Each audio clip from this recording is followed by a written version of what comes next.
Howdy, everyone. Welcome back to another episode of Growers Not Showers, GNS. Fuck knows what we're on now. But that's okay. We've moved beyond numbers. We're above it. We're ahead of it.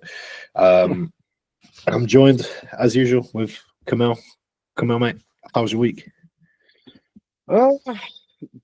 Bit on and off, to be honest. I've had like some couple really good days. I had on Saturday I was meant to send a lower session and I got into the gym and I don't know what it was, whether it was just fatigue, whether I was a little bit ill or my back was in pain. But like I could not finish the session. Like my body, I got through like calves, adductors, and I did leg extensions. And after that, I was like, I am not okay enough to be in the gym. Like my eyes were shutting in the car on the way home. It was like fucking 3 p.m. It was fucked. I got Will, my housemate, to give me some treatment with whatever the fuck's going on my back. Turns out I got some SIJ irritation, which is good because originally I suspected it was disc and it's not. After treatment, he did some cupping as well on my glute and my lower back, which was nice. But after, well, today I feel fucking amazing, like actually, like almost pain-free. So that actually comes to show like the value of manual therapy in itself, because I was doing my exercises, but I wasn't actually getting better quick enough because it's been like 2 weeks now and I've been running it, just not been getting better. One treatment from Will, and within 2 days, fucking already meant I'll probably get one more this week and then I'll be pretty much good to go. But yeah, what about you? Good, man. It's been a good week. Bicep tendonitis still being jarring.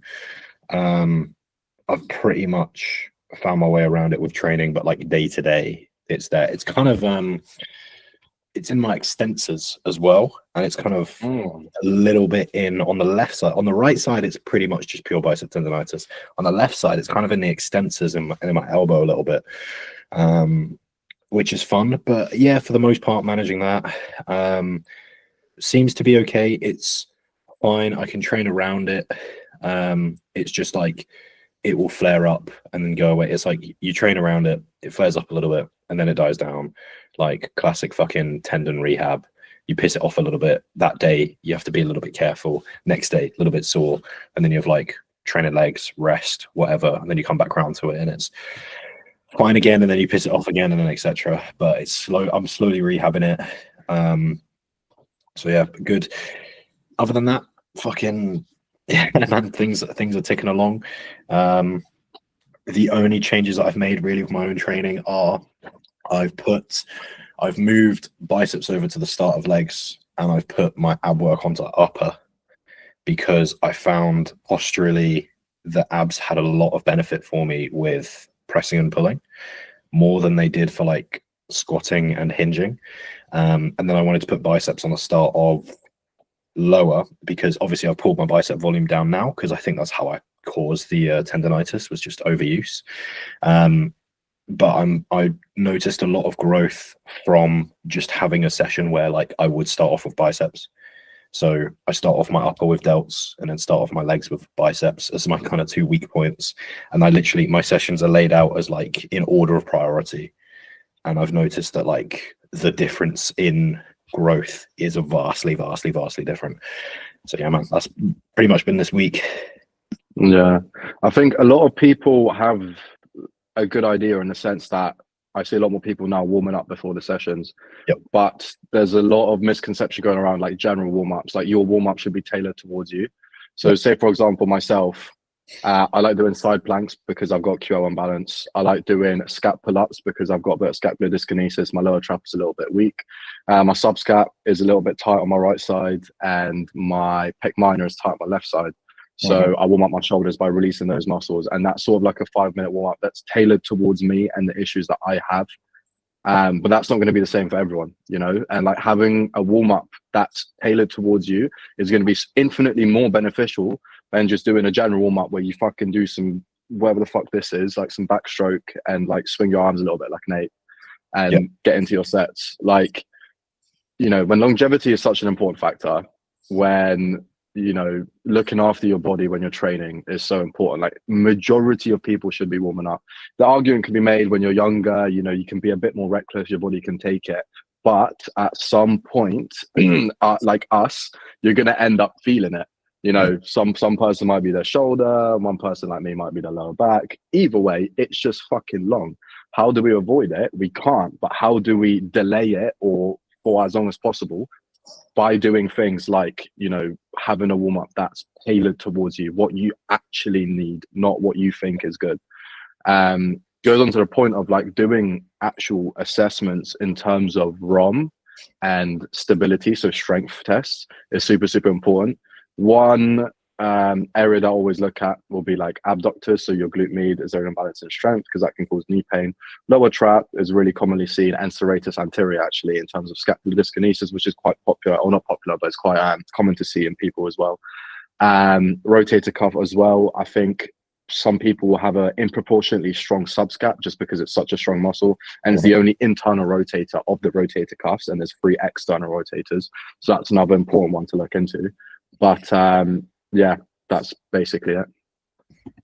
I think a lot of people you either fall on the side of being like overly cautious, but with no application to what you're doing. Like you see people like, I remember there was a big trend, I think it was 2 or 3 years ago, before a leg session, like going and doing a shit ton of mobility, like a shit ton. People would like go, they'd be like foam rolling, doing like banded work, like, you know, they'd work their way up their fucking body. They'd be doing like dynamic stretches for every single muscle in the leg, doing like dynamic loaded movements for like every single joint action they can think of. And it's like, okay, that's cool, but I guarantee, like, yeah, that's going to be ticking some boxes, but there's going to be a lot of boxes that you're ticking twice that you just don't need to be. And I think people end up doing something like that. And if you do that and you have the time to do that and you do that for the rest of your life, you know what, mate, fucking go for it. But most people do something like that. They do it for 6 months, and then they'd be like, I can't be asked to warm up anymore. And you get the other side of the coin where people just don't warm up at all. And like, what you need is the same way that you wouldn't approach hypertrophy by just being like, what's every chest exercise I can do? I'll do them all. You need to look at the same thing with warming up. You're not going to be like, okay, I'm doing legs. What's every lower body movement I can think of to warm up with? Because it's just not appropriate. A lot of the time, the way that I get clients to warm up now will be using some kind of exercise that they're familiar with. Like if we're going into pressing upper back or rear delt work, either to failure if it's an upper day, or if there's back on that day. If it's a session where we're not going to train any back, I might get someone to go in, do some Kelso shrugs, do some lat pullovers, do them with a few reps left in the tank, kind of a couple of sets, nothing too crazy, then go into their pressing, and then feed back to me, how does that feel? Again, that's also not going to be universal. It's going to be, does that person need that for them? Because they might get into a press and be like, I feel great, I feel mint, fucking throw as many plates on the bar, it's great, like their form is always good, their management of their anatomy is always very, very nice, we're not getting superly heavy or super lean. Like sometimes you just don't need it. But even then, if you're going to use it, be very meticulous and particular with what you're doing and making sure it serves a purpose. 100%. And just to clear up for people who are listening at home, like I'm sure everyone's heard the whole thing of like, we don't want to do static stretching prior to doing a workout, and there's actually a reason for that. And the reason is, when we do static stretching, we increase our active range of motion. However, just because we've increased that active range of motion doesn't mean we're stable in that active range of motion. So say, for example, you do a static stretch for your pec, right? So now you've got increased range of motion in the shoulder joint, specifically in extension and abduction or abduction. Now you go into a press, so you have that increased range of motion, but you don't have stability in that range of motion. What does that do? It can increase risk of injury, because you now think, oh fuck yeah, my chest is so loose, cool, I'm getting like 20% more ROM, but that additional 20% ROM isn't necessarily stable, therefore could lead to injury. So that's why I always say, keep dynamic stretching in for sure. Unless you're doing something like a release, like I am, specifically for my subscap, I usually get like a tennis ball and I release that, and same for my pec minor on my left. That's a little bit different. That's similar to a foam roller, but any static stretching specifically, and any, we call it METs, but it's basically a stretch on the contraction. So like you take it to stretch, you contract, hold it for 7 seconds, take a deep breath, take it a deeper stretch. It's a commonly used technique. I don't know, they have a different word for it with videos or something, but we call it METs, muscular energy techniques. Don't do that. Do not do that before a session, because The way it works, a little bit of a puff of fizz for Jack because he's a little neat. So the Golgi tendon organ is responsible for the stretch reflex, and it's located in the tendon. It sends a neurological message to your brain, basically being like, this muscle's about to rip, do not stretch it any further. So when you feel that sensation of tension, in reality, your muscle can go a lot further. It's just a signal being sent from the tendon to the brain being like, we cannot take this because we have an increased risk of injury or a tear if we go past this. When we do an MET, we virtually trick the brain into thinking that we can stretch further than we can because we provided a contraction at that stretched range. So the AROM is increased. Therefore, we can temporarily increase active range of motion quite significantly. Again, it's temporary. After about 30 minutes to 45 minutes, it goes back to original ROM. That's where static stretching comes in, and it's more important because static stretching over a prolonged period, so anywhere between, I'd say, 2 to 3 weeks, you can see a significant increase in AROM just from day-to-day activities.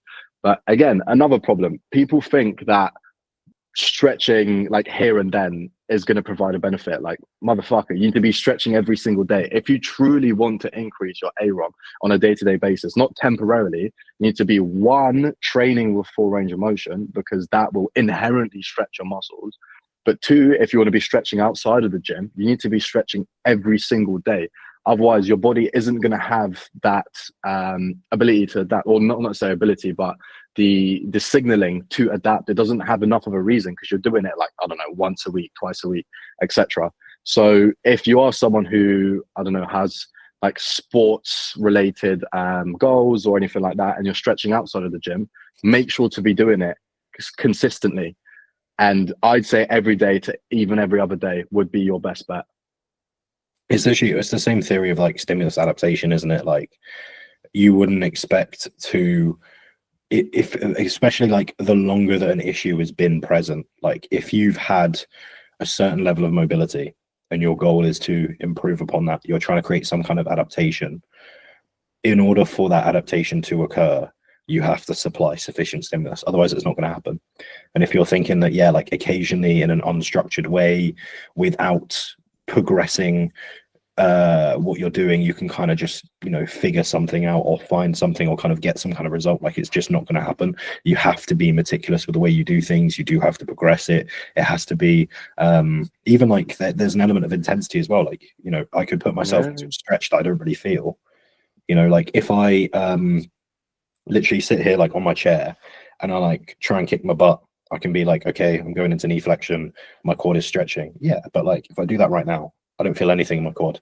So if I do that for an hour, I'm not going to get anything.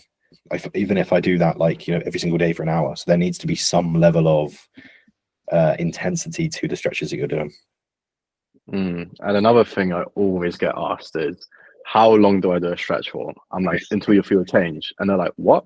We didn't feel a change. I was like, motherfucker, if you're doing a stretch, you need to feel a change. You take it to the point of stretch, you wait there, take a couple deep breaths until that sensation of being stretched goes away. It's like, you don't just fucking force yourself into a position where you're like actually in pain. Hold that for 5 seconds. You don't even breathe. So fucking oxygen and nutrients ain't getting supplied to the tissue. So they can't fucking relax anyway. Like, and then you're like, oh yeah, no, I stretched because I felt a stretch. Nah, like I always say to my clients, go to the point of stretch until you're about 5, 6 out of 10.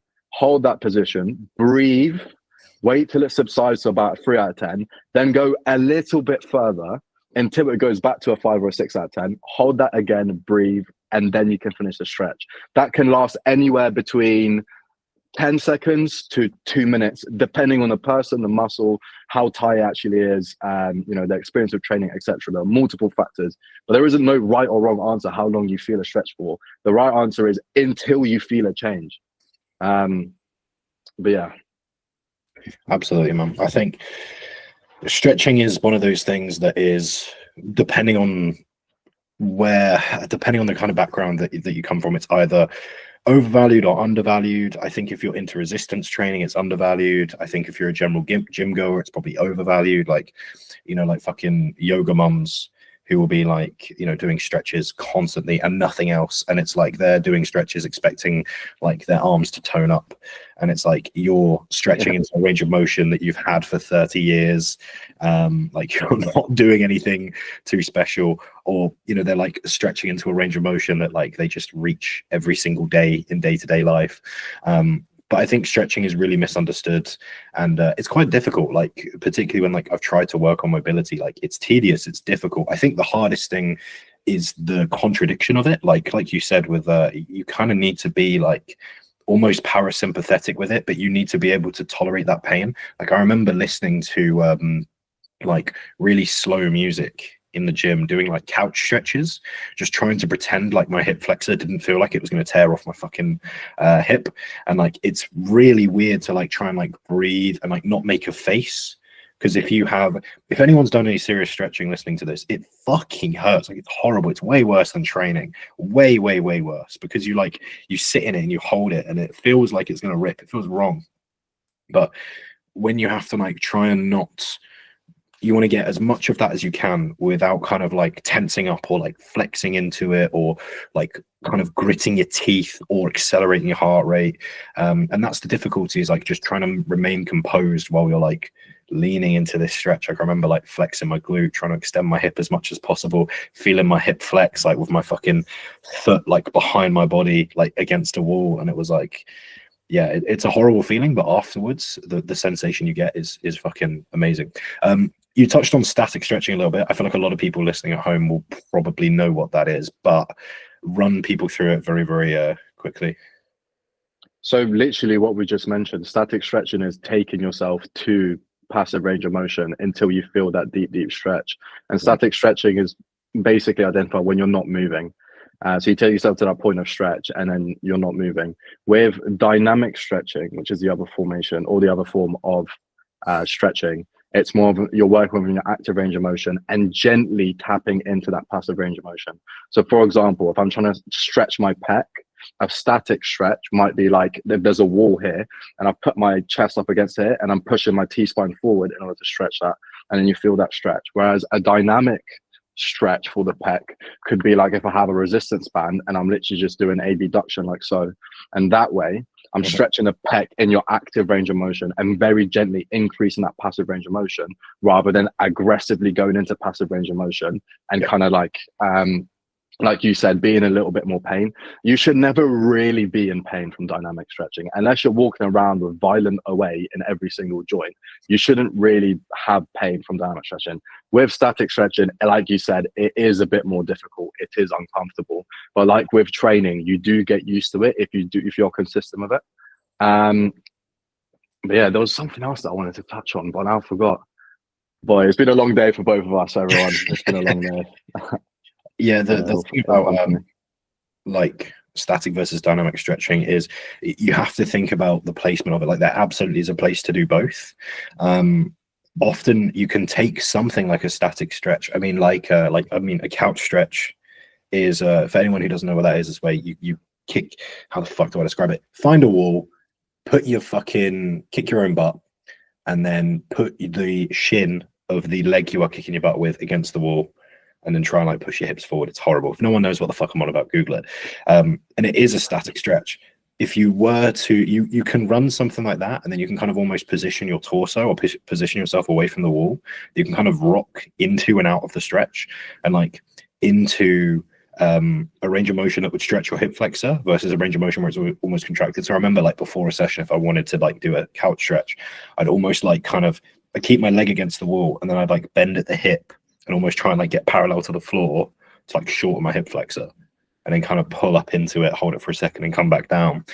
So there's a time and a place to do both, because you can't always, there's certain static stretches that you can't make dynamic, or dynamic that you can't make passive, and there's a time and a place to go into those ranges of motion and expose yourself to those. But yeah, I think again, stretching is one of those things where people do it, they don't see much benefit because they do it wrong, and then they can't be asked to do it because they give themselves too much, and they don't really think about like applicability or being sensible with it, or how to properly apply it. The thing that I wanted to talk about earlier that slipped out of my mind, but I remember now, is like the benefit of stretching, if you are not stretching and your active range of motion is significantly reduced, daily locomotion becomes ever so more difficult. For example, your gait could be affected. You could start waddling if you have really big legs and you're really stiff as fuck. And just simply bending over and tying your shoelaces can become difficult. You know, as much as we love to preach the bodybuilding lifestyle and, you know, gym and food and, you know, all my life to bodybuilding, like we are still human beings and we still need to function aside from that. So like general locomotion is something that I preach all the time. Like I knew I was getting stiff when like I was tying my shoelaces, not by leaning down like this, but by bringing my foot towards me. I was like, big man thing, bruv. I am stiff as fuck. So I definitely aren't stretching as much as I should be. But again, like there's a certain element of training with full range of motion, which is significantly more beneficial by the literature to increase your actual flexibility than actual stretching. If you're able to take a stretch under load and hold that stretch, so it is a static stretch basically, but you're doing it under load. For example, something like a dead hang, where you're stretching your entire back musculature and shoulder musculature just by hanging from the body. And that is going to significantly improve your flexibility, more so than if you were to do a static stretch where you just hold your arm overhead. The reason for that is because of the load. If you're able to tolerate it, then 100% that's what I would suggest. Something like an RDL, if you're able to hold the bottom position with a slightly, maybe not your max weight, but like a slightly lower weight, but you can hold that position for about 20 to 30 seconds. Big man, that's gonna fucking stretch your hamstrings, I promise you. And it's gonna stretch them a lot more than if you just did a hamstring stretch because of the load. So with stretching, I think it's one of them topics where it's like, it's a bit niche because people don't value it. Some people value it a lot. Yep. You know, there's a lot of misconceptions going around, you know, to the benefits and why people need to be doing it. And it's just a little bit misunderstood in my opinion. But when you lay it out like by foundation, like stretching, general health, good. You know, and as bodybuilders, we want to have good general health. That's why we, you know, do our 10,000 steps a day. That's why we get 100 to 200 grams of veg every single meal. If we're already prioritizing health, you know, to keep us healthy, then why wouldn't we include some sort of stretching into either our training or our daily routine? You know, I've gone through phases where I've done like 10, 15 minute like mobility drills every single morning, for example, when I was in prep, and that really fucking helped me. Not just from the increased locomotion, but also from the psychological benefits, like you said, going into parasympathetic, super fucking important with stretching. And what else do we know about parasympathetic? That's anabolic in itself. It's rest and digest. If you're someone who struggles to get into that parasympathetic, you live a really stressful lifestyle, maybe stretching could be really good for you. You know, you could do breath work while you stretch. A lot of, you know, classic competitors practice their vacuums every day. That in sense is breath work. You're releasing the diaphragm. You're going into parasympathetic, and that's going to help you relax, recover, build muscle, get bigger, win shows, etc. Come on, write that down. Yeah. Mate, exactly. What other kind of like mistakes around mobility do you think people make? If we were to like, if we said the first one was chalk this up to like a misunderstanding of stretching, or like the applications of stretching, maybe importance, just general misconception around stretching. But yeah, what other, if we were to pick like two more around mobility, what would you say? One would be prioritizing one ROM. So for example, like only training in the lengthened, or only training in the shortened, or only training in the mid to lengthened, whatever you want to do, but like only prioritizing one section of a specific joint range of motion. And kind of a sub point from that is having like fear avoidant locomotion. So say for example, you had a previous disc herniation, so now you're fear avoidant of spinal flexion, which actually is proven by the literature to make it worse than actually better. So I would say prioritizing or having majority of your work in one specific locomotion, I would try and spread it out so you have a little bit of shortened, a little bit of lengthened, and a little bit in the middle as well, in order to have full stability across the full range of motion. If you think about it, if we say, for example, we're biased in the mid to lengthen, right? So we prioritize, let's say for the shoulder joint, and we're training the triceps, we prioritize the mid to lengthened. We become really strong in the mid to lengthened. But what about the shortened? How can we confirm that we have stability in the mid to shortened. We can't, because we weren't able to actually progress our lifts and stabilize them enough to progress them, because that's inherently how we progress. We need enough stability within a joint to increase strength. Fundamentally, you need stability to produce strength. The more stability you have, the greater the force production. So how are we able to confirm the fact that we are stable in the mid to shorten range? We can't. And vice versa. So if we prioritize mid to shorten, for example, a common mistake that I see is for people who have tendonitis, right? Or some sort of tendinopathy. And, I always say, we can swap to go to the mid to the shorten range for a while, but not forever. That doesn't mean for the rest of your training career, you're going to train mid to shorten range for your triceps. At some point, you need to reassess and be like, okay, I've done this for X amount of time. My tendon has now, gone down in inflammation. It doesn't hurt as much, etc. You can now go back to a healthy split of lengthened to shortened bias. That doesn't mean for the rest of your career you have to train mid to shortened, because there is merit to training in the mid to lengthened range. Again, from the literature, we know that we grow more muscle. And another one, I guess, third point would be like the fear avoidance.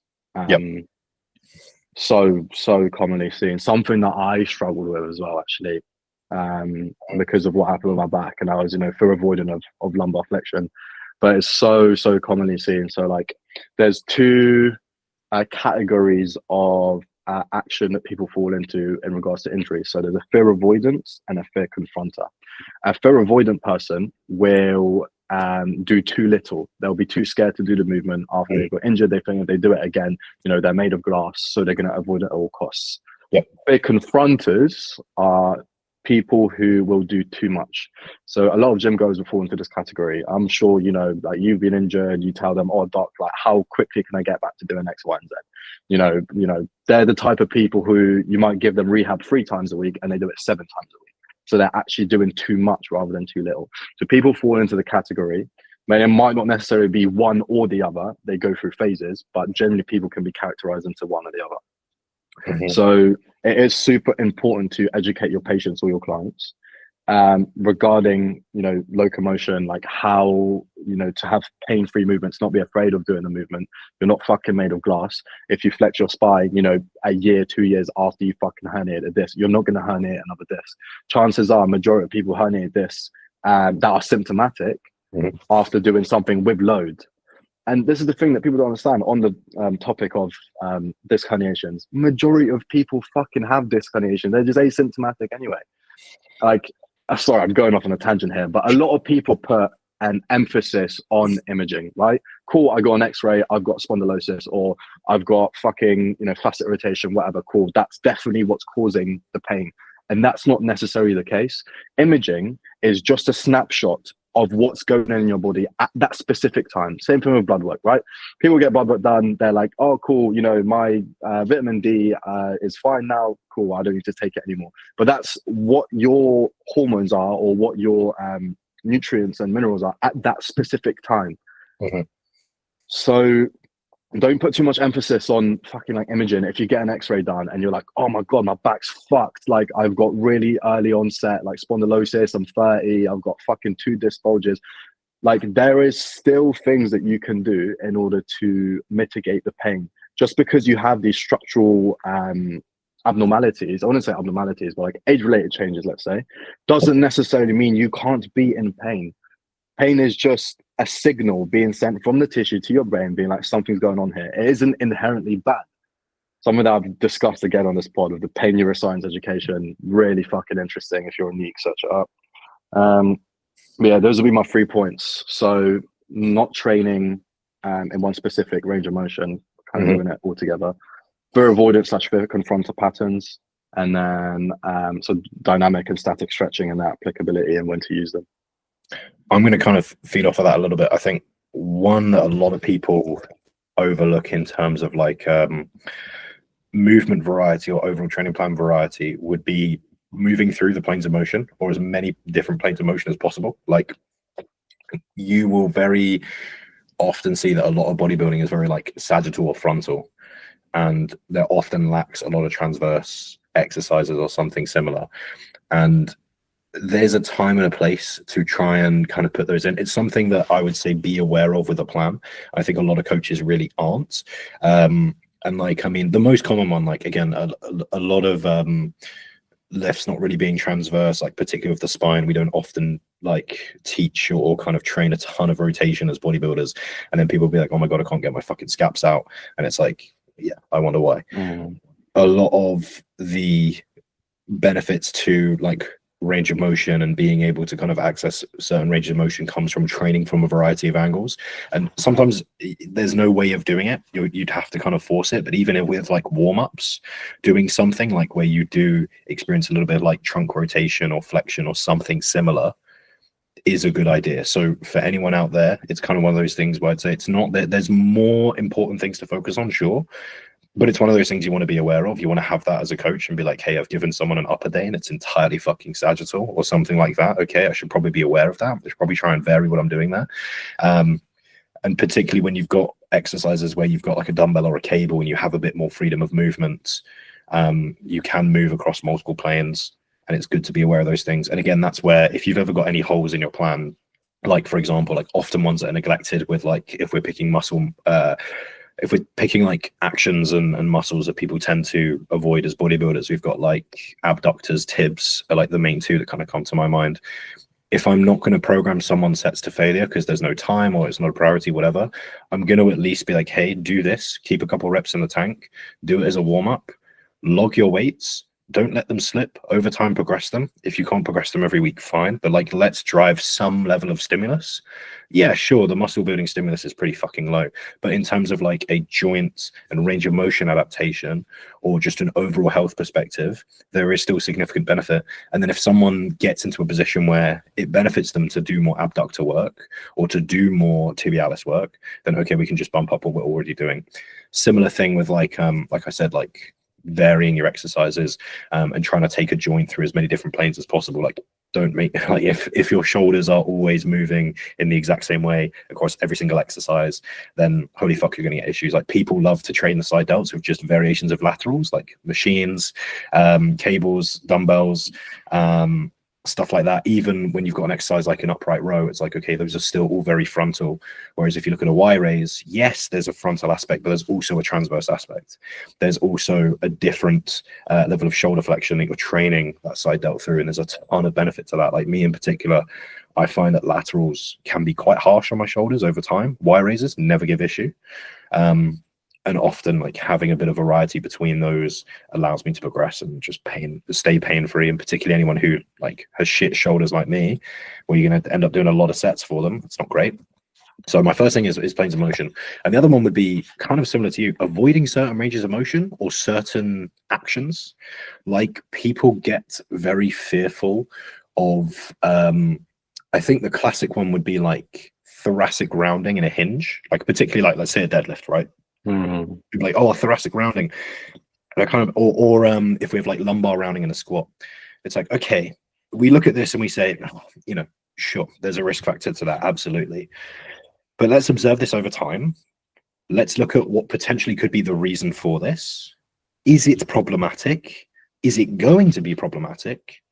If it's not problematic and we don't think it's going to be problematic, what can we do to maintain it as not being problematic? Because if you have any kind of flexion of the spine or rounding of the spine, you can find a way to progress that safely that does not cause issue. But equally, you can also immediately use it to cause issue. So it's one of those things where, you know, I had a comment from a client where he was like, oh, you know, like he's a power lifter. He was doing deadlifts. He was like, every time I get above like 4 plates, he can pull like 5.5 plates. He's like, anytime I get above 4 plates, I'd be like, I have thoracic rounding. I'm like, okay, well, from an efficiency standpoint, I'd rather you didn't. So when we have lighter sets, I will try and train that. But we've taken him up to 5.5 plates, seen no issue.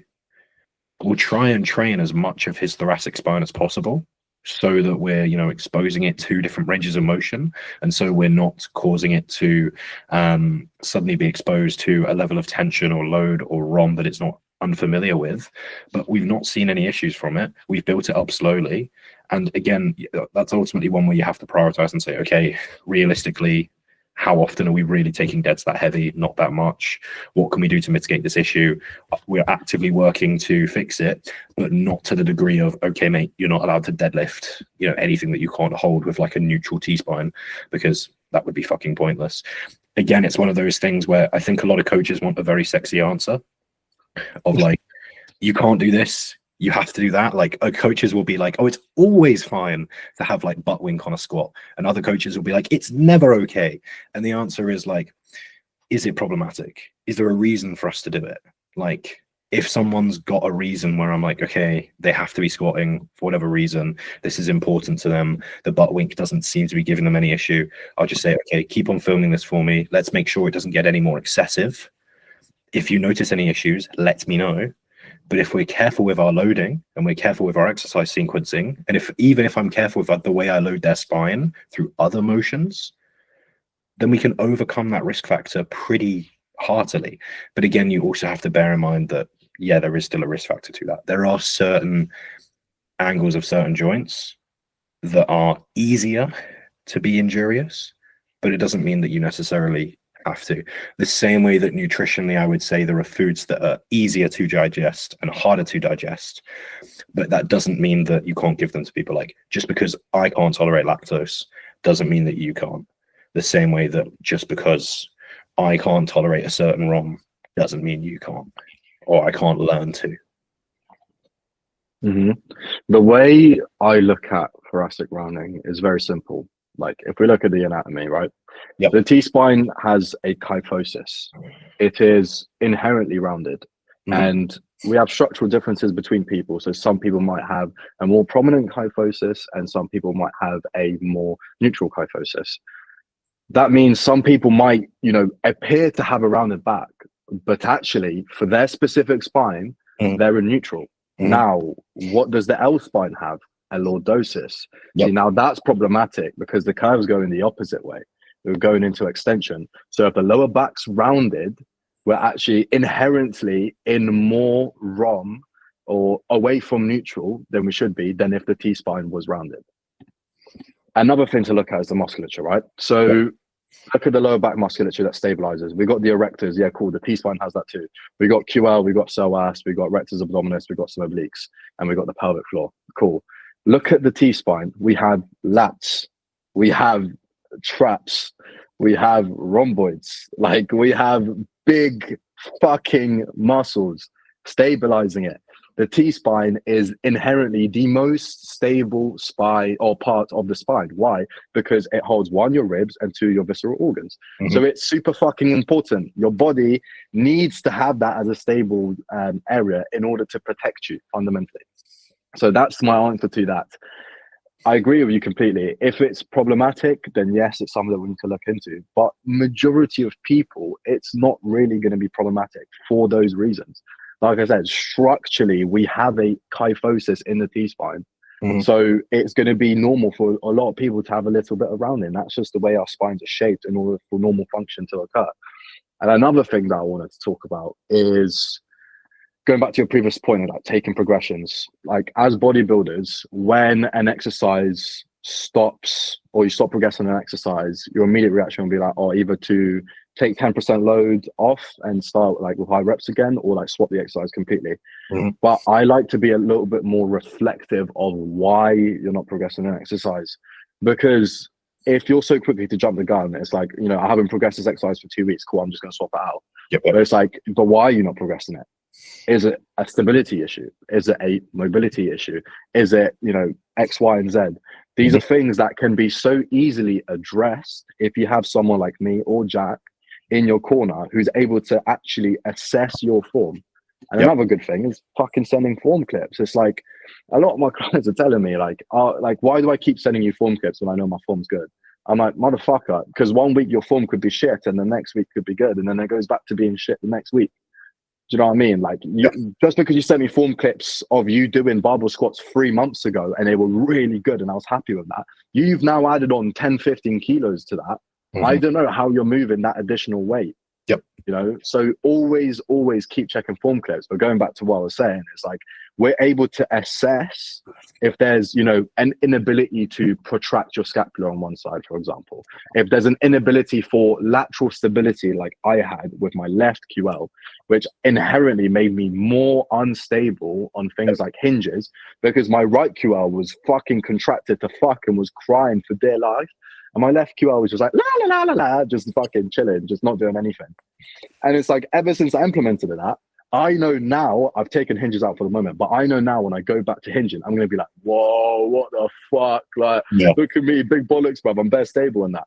And it's simply for the reason of that I've been able to assess that about myself. I've implemented changes, and now I'm going to go back to that movement with a lot more confidence. And there's a certain element of like placebo to that as well. Like, even if it hasn't had any like structural or actual stability significance, if there's a placebo effect to it, there's still a fucking effect to it. Do not underestimate the value of a placebo. I said this time and time and time again. Like when I spot someone, like, I'm not touching it. I'm not. I'm just there to make you feel like you can get the rep. And most of the time, me just putting my hand on the bar is enough for the other person to finish the rep. And it's interesting now, because do you think they'd be able to finish the rep if I hadn't have touched it? Maybe, maybe not. Again, going back to that placebo aspect, but that placebo aspect is going to give you that extra 1%. And as bodybuilders, we value those 1%ers because that's what gets us fucking bigger. 1% every day. So yeah, definitely 100%. Mate, people forget that the second word in placebo effect is effect. Like, it has it does something. Like, yeah, sure. I think the placebo effect gets a bad rap because I think, like, if you think about the usual context it's kind of used in, like, let's say that they're like, oh, here's a really expensive drug versus a placebo, and they do the same. It's like, okay, well then, yeah, that's probably bad, like, because then that tells you that expensive drug is a waste of time. But you have to look at what hoops are you jumping through to get that placebo effect. So if it's just someone puts their hands on the bar and you get an increase in strength, that's a really, really, really low barrier to entry to get slightly more mechanical tension. You can make a very fucking good argument for training with someone and then putting their hand on the bar being one of the greatest increases in growth that you have to you, or increases in potential performance, you know? Like, people get too caught up with placebo. Again, just because it works doesn't mean like when if Camille spots me, I fucking know like he's barely touching it. Like, I know that consciously, but it still feels lighter. Like, I just can't, like, psychologically it's a placebo effect. There's just nothing you can do. It feels lighter. Like that perception of the bar is lifted by having someone there, even though I know it's fucking not. Like, I can literally tell someone before a set, hey, did you know this exact thing occurs? And then I can still spot them and the same thing will happen. There's no real two ways around it. But yeah, I think people forget and hate on the placebo effect because, like, hey, you can still use it. Like, it still does something. Yeah, and it's like every person has to, or every high-level bodybuilder, before they start a set, especially like a big compound, like hack squats, fucking hinges, big presses, rows, you see themselves getting in the zone. That is a placebo. That is them getting like chemicals released in their brain, like serotonin, endorphins, etc. That's able for them to fucking lock in. I've posted so many videos of me doing a set and I just have like a blank face, like just completely locked in.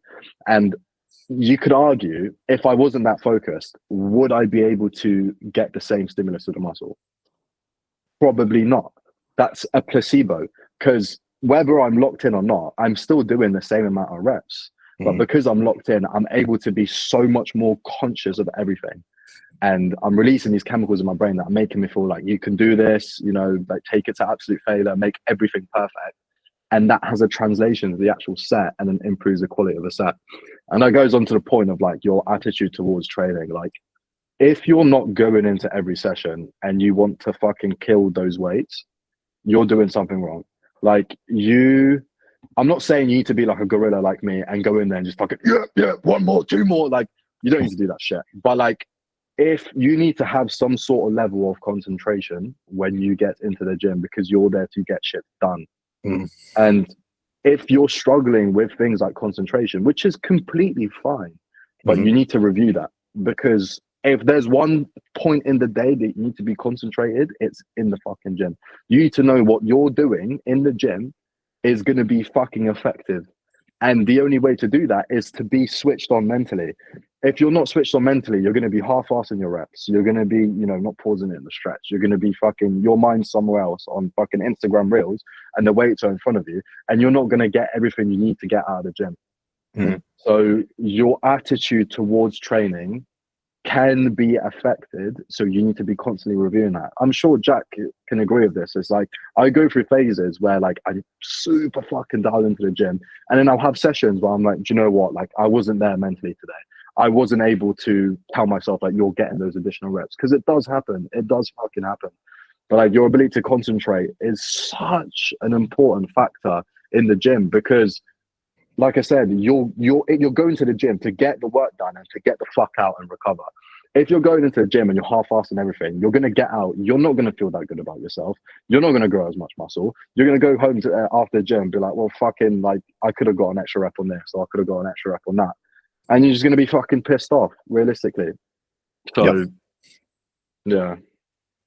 Yeah, man. Touching on a couple of things you said there, I think coming back to people only training in one range of motion, again, this is the most basic example I can give, but a lot of people are going to get what I mean. If we think about the importance of having T-spine stability in a hinge or in a press, it's really fucking important. For a lot of people, yes, it varies, and the cue is not universal, but a lot of people tend to benefit from retraction of their scaps before they press. Right, contracting your upper back. Now imagine that you'd only trained your upper back in a lengthened position. Having the strength and skill to fully retract those scaps would be borderline impossible. And even then, if you were new to the gym and you deliberately just train that length and range of your scaps, learning the movement and the feeling and the sensation and the ability to kind of move your scaps from like stretched to very fucking stretched would be really, really difficult. Like, can you imagine if we tried to learn moving our scaps now as complete gym newbies without ever fully contracting them, like kind of from here to here, like just kind of a little bit here, like, bro, I'd have fucking nothing. And that's the thing is, then when you go into other skills, because you've never trained that range of motion, because you've never experienced holding resistance in that position, it's going to affect your other lifts. Now, again, that's not universal, but we can quite easily say like there's benefit to experiencing tension and stress, even from just a body English or body knowledge standpoint, or just an ability to manage your own skeleton. There is absolute crossover. I think a lot of people get too hung up on like the kind of the set. Do you know what I mean? They'll be like, oh, training my upper back here, what can I do to get the most out of it? It's super length. And it's like, well, yeah, you're training your upper back here, but you actually rely on that musculature in several other occasions. And in those occasions, you are limiting your ability to rely on that musculature. Like one of the best warm-ups I can do for my pressing is contraction-focused upper back work. It feels fucking amazing. You touched on as well, like what was it? You were saying, oh yeah, if someone like added 10 kilos to the bar, I took notes while you were talking because I was like, I'm gonna fucking forget it. If you had like 10 kilos to the bar, what are you doing? The first question I always ask, and I know we've said it before, but I'm going to say it again because someone definitely wouldn't have heard it. Have adaptations occurred? Like if I'm sat there warming up and I'm like, oh yeah, last week was 3 plates, this week 4, I'll sit there and be like, okay, right. Jack, has 40 kilos of adaptation really occurred? And that's the thing where like, if I'm new to a lift, I'm more willing to kind of do that because I'll be like, okay, I think 40 kilos of skill could have occurred, sure. And that's where, again, having an understanding of your strength, if you're like, okay, currently I'm doing a weight that's a bit mid, I'm generally a stronger person, so I probably have got a bit more in the tank there before I'm at my skill ceiling. But if you're new to a lift, yeah, sure. But if you've been running a lift for a while and it's been battling for a rep, battling for like 2 kilos, 5 kilos, whatever, you're not going to add a plate per side. If you feel really fucking good, like how many times have people been like, oh, it feels good, I'll jump to 4 plates, and then they just don't get it. And it's like, bro, it felt good. You probably could have added 3 reps. Yeah, mate, exactly. I'm the same. Like, I do hammer strength incline, be like, I feel good, 5 plates. Like, no. Calm down, bro. Stop myself from doing that. I'll take my normal weight and I'll add like 3 reps because I feel good and I still get a good stimulus from it. A better stimulus, you'd argue. Way safer stimulus, even if you're not willing to argue it's better. And it keeps that momentum of training that I can then next week I'll go in and again I've kept my weight the same. I've still continued to adapt to that weight. When I feel the load in my hands, it doesn't feel too alien. And again, kind of leading off of that, you said just because you haven't progressed something twice doesn't mean you skip it. You shouldn't want to. Like if a lift has run its course, it should be like, oh shit, you know. The goal of a training plan is to keep lifts in as long as physically possible. Like, we don't want to be making swaps. If I can run the hammer strength leg press for the rest of my gym career, that's fucking exciting. Do you know how fucking, like, that's crazy. Like, can you imagine the potential load that you get? If you ran it from, like, when I started that fucker, it was like 2.5 plates. Now 4.5. Oh my God, we're talking like 6, 7, 8, 9 plates per side or something stupid on that. The adaptation that would have occurred to my pressing musculature if I was taking 8 plates per side for a good quality set would be ridiculous. Like, that level of stimulus would drive some horrendous adaptations. And that's the thing. It's like, I think people are too willing to kind of like swap something out. And I've 100% I've been there. You know, you get bored of a lift, you're like, oh, that one looks fun. It's like, no. Like, stay with this one, run it into the ground, try and get the most that you can out of it as much as possible. The more serious of an athlete you are, the more you need to do this. If you're like a bit more casual with the gym, fair, that's fine. But if you're trying to bodybuild for as long as possible, almost like I found with some clients, like having a counter of like, here's how, like, it's a counter of like days since we last adjusted your training, like anything, even if we swap a rep range, I'm like, bang, counter goes to 0. Like, I want a plan where we know we're going to count when did we last make a change. Obviously, increasing volume is different. That's fine. But if I'm saying, hey, like, mate, we're going to keep a counter of when did we last make a change, people are instantly going like, right, I want that to see like fucking 300. So what changes do I want to see in week 1 to set that up? Oh, that rep range looks a little bit squiffy there. You know, I might get some shoulder issues on that low rep range. Okay, well, I'm glad you said something. But otherwise, people won't really say anything.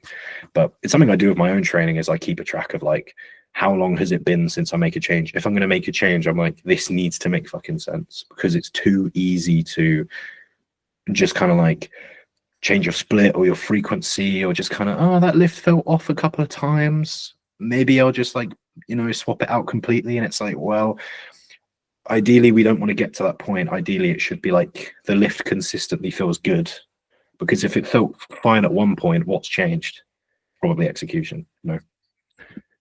Yeah, 100%. People are just so quick to just swap lifts out, and like, there's so much merit to sticking to the same exercise for a really fucking long period of time. That's fundamentally how we can narrow down the variables to make sure that we are actually stimulating growth by progressive overload. If you constantly keep changing exercises, there's going to be a certain level of skill acquisition. So you might be like, okay, 1 week I did dumbbells, next week I'm going into machine, I'm pressing 20 kilos more on the machine that I was on the dumbbells. Yeah, cool, you might be moving more weight, but are you actually changed or stimulating the muscle to a greater extent than what you did with the dumbbells? Again, unlikely. So if you can run exercises for as long as you can, the one time I would say an exercise should be swapped out is if it's more injury prone, and if you're in something like a deficit, if you're going for a prep, then there could be some merit to dropping some free weight exercises and swapping it for machine exercises if stability becomes an issue. But again, this all depends on the person. It's not like a blanket term like, oh yeah, you're cutting, so only do machines. That's bullshit. If you have a client and they're a fucking animal and they're still progressing their dumbbell RDLs 2 weeks out, fucking sound. But if they have a history of a hamstring tear, maybe, you know, hamstrings is a weak point for them, blah, blah, blah, then maybe you can have that conversation of, look, we're fucking X weeks out. I don't think it would be beneficial for you to be doing lengthened bias like RDLs where you're really fucking loading it. Maybe we could swap it out to a seated hamstring variation.